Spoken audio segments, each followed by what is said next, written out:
con su presentación titulada El materialismo del sabio o una ética sin hedonismo, Rousseau y el problema de la virtud. Bueno, Gabriela es docente e investigadora de la Universidad Nacional de General Sarmiento, doctora en filosofía. Sus trabajos de investigación están centrados en la Ilustración francesa y especialmente en la filosofía de Rousseau.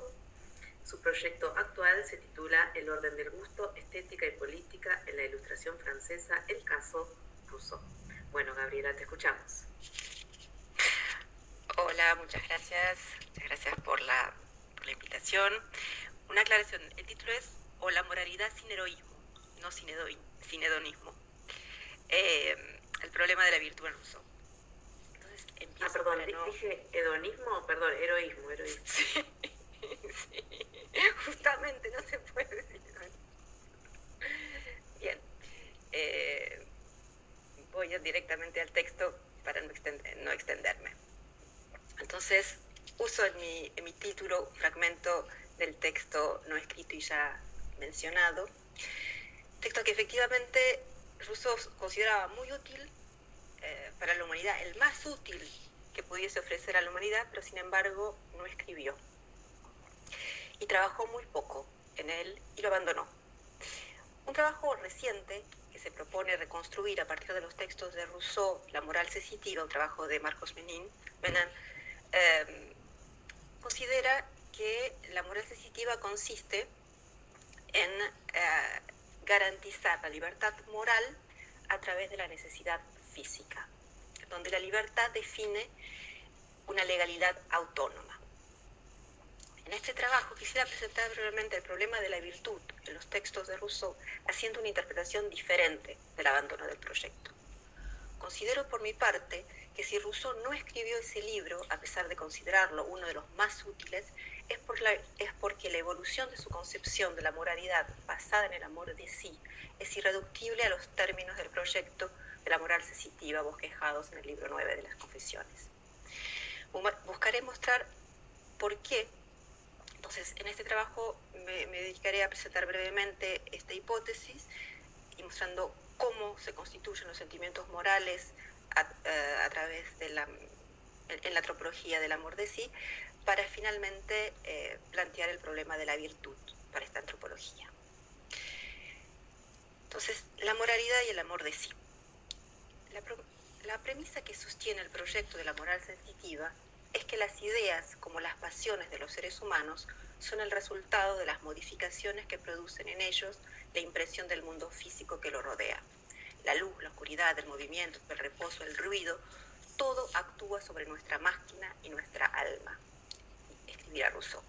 Tenemos en cada uno de esos fenómenos del mundo físico une prise, un agarre, casi asegurado para gobernar los sentimientos que suelen dominarnos. La moral sensitiva se propone usar la determinación de la sensibilidad por el mundo físico de manera a constituir un régimen exterior que mantenga al alma en un estado favorable a la virtud. En otras palabras, facilitar la moralidad actuando deliberadamente sobre la determinación de los sentimientos para lograr una disposición mecánica a la virtud. La posibilidad de un agarre sobre el mundo moral a partir del mundo físico va a quedar cancelado con la evolución del concepto de amor de sí. El proyecto de la moral sensitiva es de 1756. La formulación definitiva de la relación entre sensibilidad y amor de sí la encontramos en Emilio, del 62, donde el amor de sí deviene el único principio que organiza la sensibilidad y define tanto la vida física como psíquica del ser humano. A partir de entonces, el devenir moral no podrá comprenderse como el resultado de una dinámica de las sensaciones, sino a partir de las modificaciones del amor de sí. Las impresiones del mundo físico pueden proporcionar un agarre sobre el individuo en tanto el amor de sí no haya sido afectado por el deseo del otro. Una vez que este deseo aparece, lo que determina la sensibilidad es la relación con los demás seres y ya no únicamente las impresiones del mundo físico. El amor de sí es, cito, pasión primitiva, innata, anterior a cualquier otra y de la cual todas las demás no son, en cierto modo, más que modificaciones. En tanto y en cuanto esta pasión mueve al individuo, primero hacia los objetos que provocan sensaciones agradables, luego hacia aquellos que juzga conveniente o buenos para su existencia, es una pasión absoluta. Esta pasión se torna relativa cuando aparece en el horizonte afectivo del sujeto el otro en tanto objeto del deseo. La etiología erótica de los sentimientos morales es una intuición temprana de Rousseau, como nos lo advierte una nota tachada en el manuscrito de Fabre, primera versión del libro. Cito: si se me pregunta cómo es posible que la moralidad de la vida humana nazca de una revolución puramente física, responderé que no lo sé. Me fundo siempre en la experiencia y no busco dar cuenta de los hechos. Ignoro la relación que puede existir entre los espíritus seminales y las afecciones del alma, entre el desarrollo del sexo y el sentimiento del bien y el mal. Veo que esa relación existe. No razono para explicarla, pero para sacar partido. En el libro 4 no solo sacará partido, sino que explicará la génesis de los sentimientos morales a partir del despertar erótico. El advenimiento de lo que llama el ser moral, o también sensibilidad moral. La sensibilidad moral consiste, una vez afectado el sujeto por el deseo del otro, en la facultad de ligar nuestras afecciones a seres que no son ajenos, extranjeros, según la traducción. Esta definición la encontramos en los diálogos. Es esta posibilidad que se abre en el momento de la pubertad y a partir de la cual Rousseau va a mostrar cómo se generan los sentimientos morales. No me puedo detener aquí sobre la génesis, es simplemente que es a partir de la sensibilidad moral que va a explicar los sentimientos morales, el apego erótico, que distingo del apego maquinal del niño, resultará la piedad, de la extensión de la piedad, la justicia. Cito un texto un poco largo, pero porque no me puedo detener a mostrar los distintos pasos. Cuando la fuerza de un alma expansiva me identifica con mis semejantes y yo me siento, por así decir, en él, es para no sufrir por lo que no quiero que sufra. Me intereso en él por amor de mí y la razón del precepto está en la naturaleza misma que me inspira el deseo de mi bienestar en cualquier lugar en que me sienta existir. De donde concluyo que no es verdad que los preceptos de la ley natural se funden únicamente en la razón. Tienen una base más sólida y más fuerte. El amor de los hombres, derivado del amor de sí, es el principio de la justicia humana. Fin de cita. Hasta aquí se ha explicado la génesis de los sentimientos morales y la posibilidad de la acción justa. Esta posibilidad se explica en Emilio, y Emilio deviene un ser capaz de acción justa antes que aparezca la profesión de fe. Una acción justa, es decir, una acción donde el bien que tiene por objeto a los demás confluye en la satisfacción de aquel que realiza la acción, es decir, que satisface el amor de sí. Es lo que he llamado la moralidad sin heroísmo y que en los textos de Rousseau caracteriza la bondad. El bueno no es para Rousseau virtuoso. Emilio es justo sin virtud, por lo menos hasta la profesión. Jean-Jacques de los diálogos es bueno, pero tampoco virtuoso, y es creyente. La bondad no es virtud, por no suponer ningún combate consigo mismo. El bueno no tiene que vencerse. Mientras las condiciones exteriores no conspiren contra la justicia, las acciones justas colmarán placenteramente al bueno. Que no haya mérito en la bondad no le quita valor moral, pero permite distinguirla de la excepcionalidad de la virtud. La virtud es la fuerza de hacer el deber en situaciones difíciles. Definición de Rousseau. No hay virtud cuando seguir las propias inclinaciones permite darse el placer de hacer el bien. La virtud consiste en vencer las inclinaciones cuando el deber lo exige. La virtud es trabajo, diálogo. Para ser virtuosa, la voz de la naturaleza, dirá Rousseau, parece no bastar.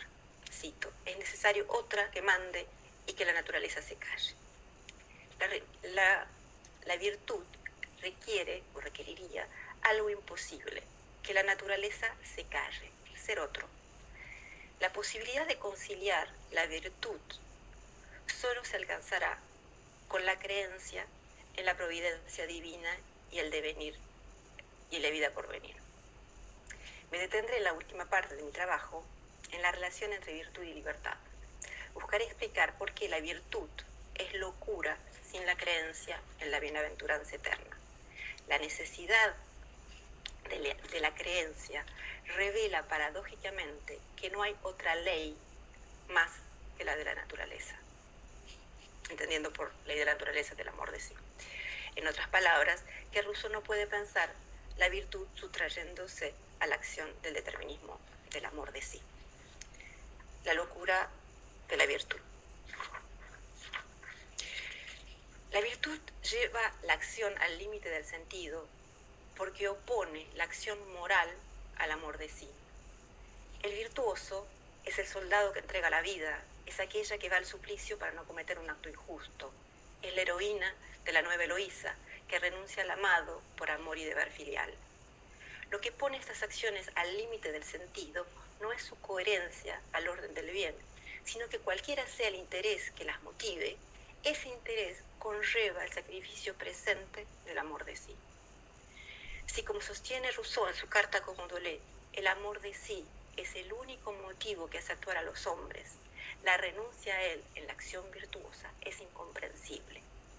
Cito a Rousseau en la carta, cómo la virtud en sentido absoluto y como ser metafísico se funda en ese amor, eso me excede, le dirá a su correspondiente. Quisiera cerrar este trabajo mostrando cómo en Emilio se pasa de la experiencia de la libertad al dogma de fe, que postula la inmaterialidad del alma. Busco mostrar que la libertad no se funda en el dualismo ontológico, ni tampoco se sustrae al determinismo del amor de sí. Rousseau no se cansará de afirmar contra el materialismo la existencia de la libertad, y la libertad como condición de la acción moral. Si solo rige la necesidad, no hay moralidad en la acción, afirma en la carta ya citada. Y en Emilio aclara, el principio de toda acción está en la voluntad de un ser libre. ¿Cómo entender ese principio? Como el origen de la acción en un ser que no está condicionado por nada exterior, o bien como un principio propio a la voluntad e independiente del amor de sí. Debemos distinguir en los textos de Rousseau la causalidad física, la necesidad y el determinismo del amor de sí. La causalidad física no puede por sí sola explicar la acción, porque la motivación de la acción está determinada por el amor de sí. En Emilio, la voluntad no se sustrae a esta determinación. La libertad va a consistir en el poder de la voluntad cuando nada ajeno la condicione. Las ocurrencias del término libertad que encontramos en Emilio remiten a lo que puede el individuo. Es decir, la libertad se define en términos jovesianos en relación a la potencia del cuerpo y de la mente. Cuanto más fuerza tenga el individuo, más libertad. La libertad en los primeros libros de Emilio se manifiesta en el dominio del cuerpo que va conquistando la infancia. El recién nacido, dirá Rousseau, solo tiene libre la voz. La educación consistirá en ampliar esa libertad, cultivando la destreza del cuerpo, primero de la mente, después de la mente a través de la cultura del cuerpo y de la relación con las cosas. Pero la libertad encontrará siempre en la singularidad de las fuerzas naturales del cuerpo sus límites. Gozar de la libertad implica conocer lo que puede el cuerpo y conformar esa libertad y conformar la voluntad a ese poder. Es así que, cito, el hombre verdaderamente libre no quiere sino lo que puede y hace lo que le place. En la profesión de fe, la afirmación de la libertad del ser humano se deduce de la experiencia del poder de la mente. Cito, El hombre es activo en sus juicios. Su entendimiento no es más que el poder de comparar y juzgar. Se verá que su libertad no es más que un poder semejante o derivado de este. ¿Cuál es la causa que determina su voluntad? Su juicio. ¿Y cuál es la causa que determina su juicio? Su facultad inteligente, su poder de juzgar. La causa determinante está en él mismo. Más allá de eso no comprendo más nada. Fin de la cita. La libertad es un poder semejante o derivado del poder de comparar y juzgar. La libertad de la voluntad se deduce de la conciencia de la actividad de la mente en el juicio. La causa determinante está en sí mismo. No hay que confundir no estar determinado por nada ajeno así con la autonomía de la voluntad. La voluntad es libre, pero no es autónoma, como lo aclara Rousseau en el párrafo que sigue inmediatamente. Cito: sin duda, no soy libre de no querer mi propio bien. No soy libre de querer mi mal, pero mi libertad consiste en eso mismo, que no puedo querer sino aquello que me es conveniente o que estimo tal, sin que nada ajeno a mí me determine. Fin de la cita. En este fragmento vemos afirmado, por un lado, el determinismo del amor de sí, no soy libre de no querer mi propio bien, y por otro lado, que la libertad no se sustrae a ese determinismo, sino que se confunde con él. La libertad consiste en no poder querer sino aquello que me es conveniente, es decir, lo que en un principio aparece como negación de la libertad, no soy libre de no querer, ahora define la libertad, porque nada ajeno determina esa voluntad que busca aquello que estima conveniente. Se podría interpretar nada ajeno en términos cartesianos y concluir que la determinación aquí es determinación de la razón. Si bien la formulación es cartesiana, el sentido no puede serlo, pues la razón en la antropología de Rousseau no se contrapone a la sensibilidad. La razón es una capacidad o poder de la mente que se forma con el tiempo a través del desarrollo de la sensibilidad y se perfecciona con la educación. El desarrollo de la razón va a proporcionar ideas de felicidad, de perfección, conocimiento sobre la correspondencia entre el individuo y su entorno, pero el juicio que determina la voluntad en relación a las ideas de la razón está determinado por el amor de sí. No puedo querer sino aquello que es conveniente o estimo tal. Vuelvo para concluir sobre la virtud. Entonces, sobre la libertad, la razón no puede ir más allá de la conciencia de la actividad de la mente en el juicio. Pero la fe dará un paso más. De la experiencia de la libertad como poder de la mente, postulará la inmaterialidad del alma. El hombre es libre en sus acciones y como tal está animado de una sustancia inmaterial. Tercer dogma de fe en la profesión. En el Emilio, los dogmas de fe permitirán conciliar la acción virtuosa con el amor de sí. La creencia en la providencia divina y la inmaterialidad del alma aseguran la felicidad sacrificada en la tierra. Ofrecen una compensación imaginaria a la renuncia así que supone la virtud. La religión natural permite esperar la felicidad eterna. La vida por venir, ordenada por la providencia, en la vida por venir ordenada por la providencia, la virtud y el amor de sí se concilian en la bienaventuranza eterna. En el cielo rusoniano, la virtud une lo que separa en la tierra, como nos lo recuerda la última carta de Julia al amante de juventud. Julia muere en la dulce espera de ese cielo prodigioso donde se puede ser fiel al marido y amar al amante eternamente. Se entenderá entonces la locura del ateo virtuoso. Renuncia a la virtud, a la felicidad terrena sin redención. Es el héroe. Desde la perspectiva del heroísmo, desde la perspectiva de la antropología, el heroísmo no puede ser el horizonte de la moralidad. La acción moral debe conciliarse con el bienestar del individuo. La esperanza en la vida eterna consuela al que cree. Puede a veces proporcionar la fuerza necesaria para la acción virtuosa, pero la virtud no deja de infligir un dolor real por una satisfacción imaginaria y ser la manifestación de un contexto injusto. Entre la bondad y el heroísmo que supone la virtud, Rousseau identificará una alternativa para la acción justa, la sabiduría. Cito para terminar: la virtud solo es la fuerza de hacer nuestro deber en las ocasiones difíciles. La sabiduría reside en alejar la dificultad de nuestros deberes. Feliz aquel que, conformándose con ser hombre de bien, se puso en situación de nunca deber ser virtuoso. La felicidad anhelada, fin de cita, la felicidad anhelada para el individuo es también la deseada para los pueblos. Felices los pueblos, escribirá Rousseau en Emilio, en los cuales se puede ser bueno sin esfuerzo y justo sin virtud. En esa voz confluyen el maestro de Emilio y el autor del contrato social. A través de la búsqueda de las condiciones de una moralidad sin heroísmo, es decir, sin esfuerzo y sin virtud, la obra escrita parece perseguir y radicalizar la aspiración del proyecto abandonado. Gracias.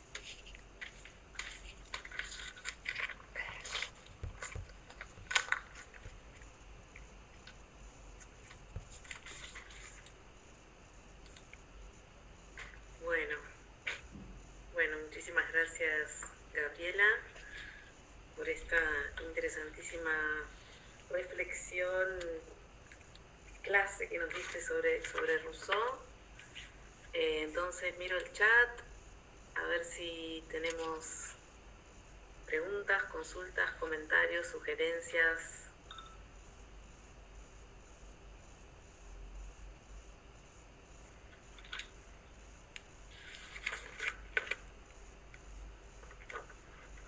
Yo me quedé pensando con un montón de cosas mientras hablabas. Pero quiero dar la palabra acá a los rusonianos y las rusonianas. Sé que los hay, las hay. Bueno, o quien quiera. Sí, Adrián. Adrián tiene una pregunta. Bueno, Gabriela, muchas gracias por la presentación. También yo me quedé con muchas preguntas en la cabeza, pero para empezar una cuestión muy algo muy puntual. Vos decías que la libertad no se sustrae al determinismo del amor de sí, que escuché bien. Simplemente si podrías volver a explicar un poquito eso, porque me perdí un poco en esa parte. ¿Podrías volver sobre eso, por favor? Sí. Una de las cosas que me impresionó cuando empecé a hacer el trabajo es descubrir que en Emilio todas las referencias a la libertad están hechos, como te dije, en términos espinocianos. En términos jovesianos como potencia, se manifiesta en lo que puede, en lo que se puede. Y entonces,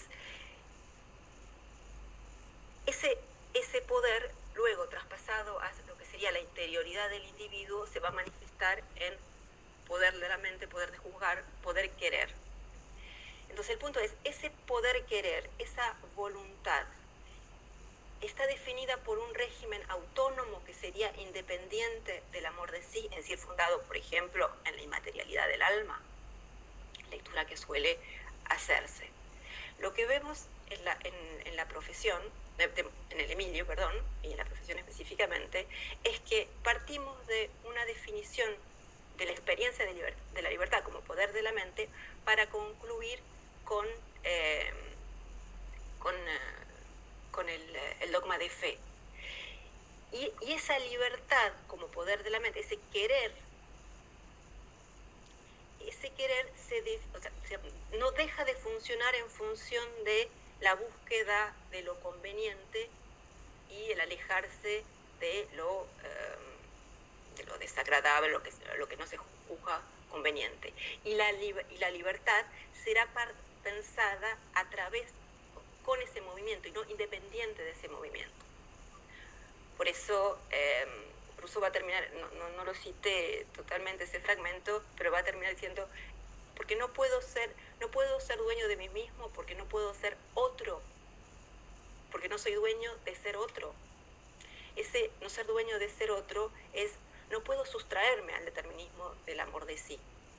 Es la libertad, es decir, otra vez entendida como lo que puedo, será, se entenderá y se realizará en función de, o no en función, a través de este amor de sí. No estoy siendo muy clara, pero lo que quise decir es que la libertad no define un orden de realidad, un régimen de realidad, una legalidad autónoma al amor de sí. Gracias, Gabriela.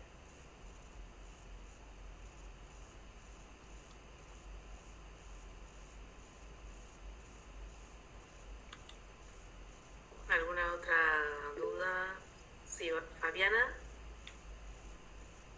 Sí, bueno, primero agradecer el trabajo minucioso y que me deja pensando... Perdón, no estoy escuchando. A ver, que primero agradecer el trabajo así tan minucioso, que me deja pensando un montón de cosas y que de alguna manera también ahí la pregunta que me hacía Lucía, creo, tiene que ver con eso. Bueno, lo que yo quisiera preguntar, y me parece que tú, cuando mencionaste como un lapsus a Spinoza, si esa conciliación entre la libertad y el amor de sí me suena como muy espinosista, entonces me parece que por eso se te escapó ahí o no. Cuando recién le explicabas a Adrián, lo entendía así en términos espinosistas, a esta conciliación entre la voluntad libre y el amor de sí. Sí, a ver, no puedo decir, o sea, es la misma lógica de Spinoza sin el conatus de Spinoza. O sea, el amor de sí no es absolutamente transferible en términos de la filosofía de Spinoza. Por supuesto, Rousseau, noticias de Spinoza tenía, es lector del Tratado Teológico Político, no creo que haya sido lector de la Ética. En todo caso, no en una versión, no era muy gran latinista, no creo que haya tenido acceso al texto de la Ética. Pero claramente todo el problema que tiene con la virtud es que, por un lado, sostiene que todo en el ser humano se piensa a través del amor de sí. Un amor de sí sería otra discusión, pero que no se confunde, que ya no está orientado como el amor de sí de Malebranche, o sea, que no tiene un principio regulador fuera de sí. Pero entonces, digo, aclaro esto, no es el amor de sí de Malebranche, tampoco es agustiniano, pero tiene esa lógica de un sujeto, un ser, cuya acción y cuyo devenir nunca se sustrae al amor de sí.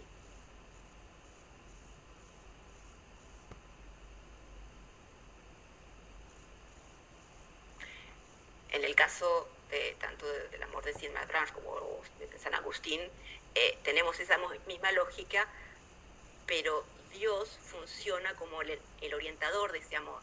Por eso supone el amor de Dios es necesario el amor de sí. Un amor de sí sin el amor a Dios está fuera de rumbo. En Rousseau esa guía no está.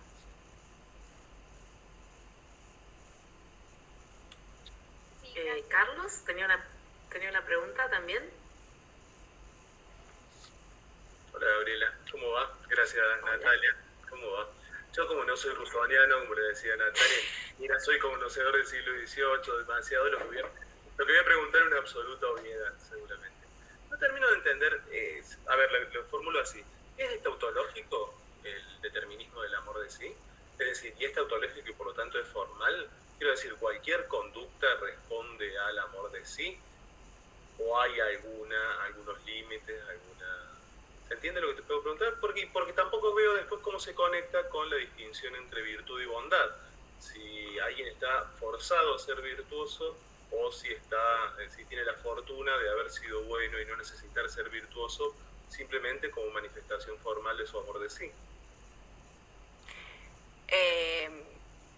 No entiendo por qué sería tautológico, pero... Porque dos conductas contrarias podrían dar como resultado, serían resultado de lo mismo, del amor de sí, ¿no? Y entonces... Es que el problema es que la virtud, el problema que tiene Rousseau es que no puede pensar la virtud a partir del amor de sí. O sea, no puede pensar, como dice, me excede. Por eso la necesidad para conciliar la virtud con el amor de sí, de pensar en un plano, imaginariamente, por la creencia, en un plano en el cual esa acción que implica renunciar a la satisfacción presente sea compensado. Entonces, dos cosas. La lógica, a ver, no nos sustraemos a la lógica del amor de sí, pero la lógica del amor de sí no es una lógica natural. Quiero decir, no es una lógica biológica, por lo menos no una vez que está constituido por lo que sucede al momento del encuentro erótico con el otro, es decir, cuando el otro deviene objeto de deseo. Entonces, allí ya está como la gran complicación de la satisfacción del amor de sí. Pero no es imposible. De allí todo el análisis de la acción justa como expansión de la piedad. Entiendo, gracias, Gaby. Pero el punto es cómo se puede ser virtuoso. Y el ateo aparece, y es interesante, que el término que usa Rousseau para calificarlo es de insensato, de loco. Como también es loco, y esos son lugares, discusiones de Rousseau, el soldado que va a la guerra sin creer. O sea, loco no está desvirtuando la acción, está diciendo algo que excede al sentido.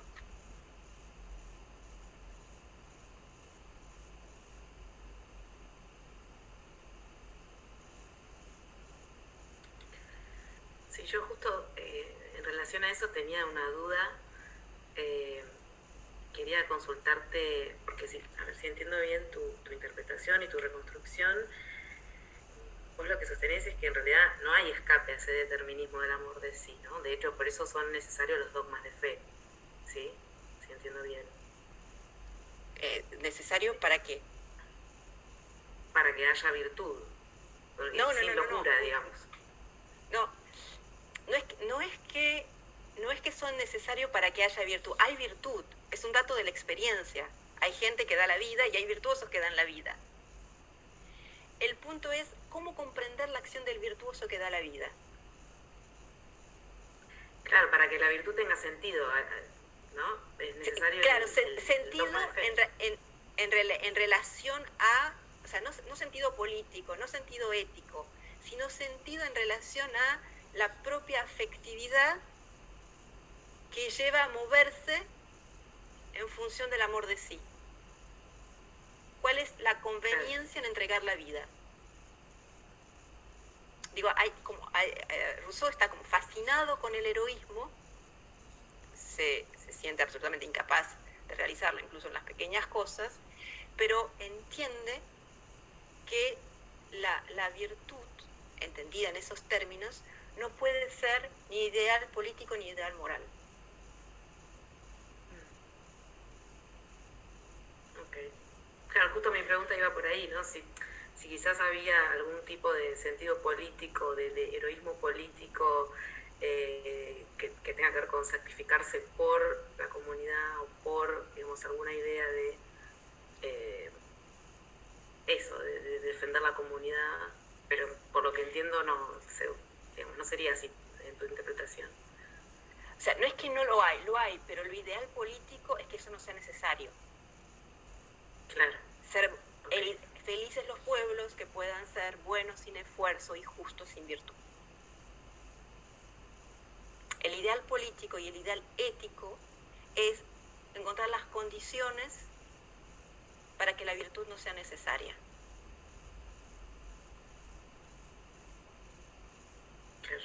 Y se complica porque ya no se puede pensar en los términos del proyecto de la moral sensitiva, como una acomodando las situaciones, cambiando las situaciones exteriores para que eso influya linealmente sobre la afectividad.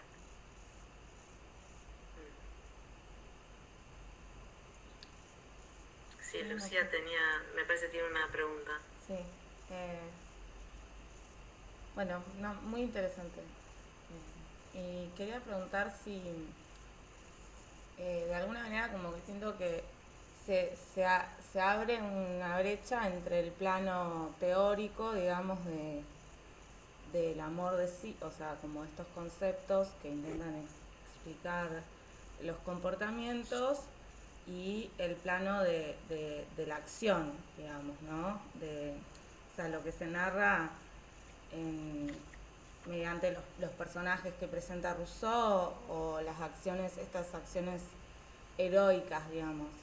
¿Te parece que él está intentando acortar esta brecha, o simplemente es aceptada, digamos? No sé si se entiende mi pregunta. No entiendo la brecha. Claro, sería, o sea, hay como una especie de mecanicismo, ¿no? Como en estos conceptos que él plantea, esto de amor de sí, la libertad, la necesidad. Y entonces, en ese sentido, estas acciones virtuosas serían incomprensibles, o sea, no pueden, se salen como de esa norma, o esa es como mi pregunta. Entiendo.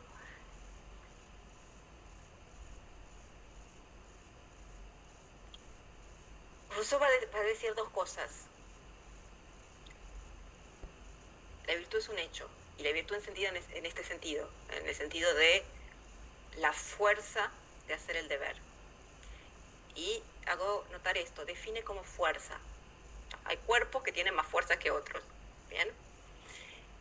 Pero esa fuerza no deja de estar movida, a menos de pensar excepcionalidades, por el amor de sí. Y en ese sentido es lo que él no lo resuelve. Pero gracias a la exposición de Fabiana, pensaba en Volmar. Volmar es la puesta en escena de esa idea, de ese personaje que sería como aquel que se sustrae. Pero Volmar no se sustrae tampoco. Y hay dos lugares en la novela Eloís, por lo menos, donde está muy claro. En un momento, Volmar decide que va a empezar a va a trabajar en pos del orden, por simple amor al orden. Y en estas acciones que lo ponen en contacto con los demás, ¿qué descubre? Descubre que está solo. Y en ese momento es que decide buscar una compañera.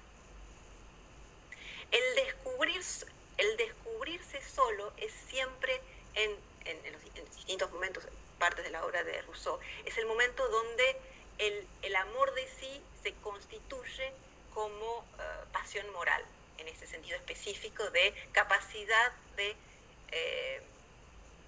apegarse a seres que no son ajenos. Y el último momento, por supuesto, son las lágrimas de Volmar, cuando muere Julia. Entonces está esa tensión. El héroe, pero sobre todo el ateo virtuoso, o sea, el héroe incrédulo, el héroe que muere sabiendo que no va a tener compensación en el más allá, es ese prodigio.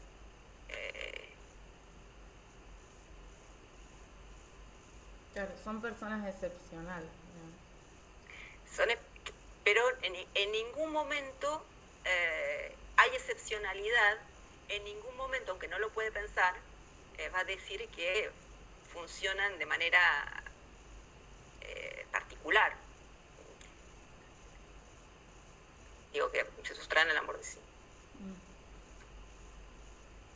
Pero otra cosa, el amor de sí no es mecánico, o por lo menos no es mecánico una vez que ha sido fracturado, no sé cómo decirlo, por el encuentro erótico. Es porque va a estar sujeto a estos vínculos aleatorios que son los demás. Es lo que Althusser llamó de manera muy linda el materialismo aleatorio, o el materialismo. Althusser pone a Rousseau del lado de los materialismos, la corriente subterránea de los materialismos del encuentro.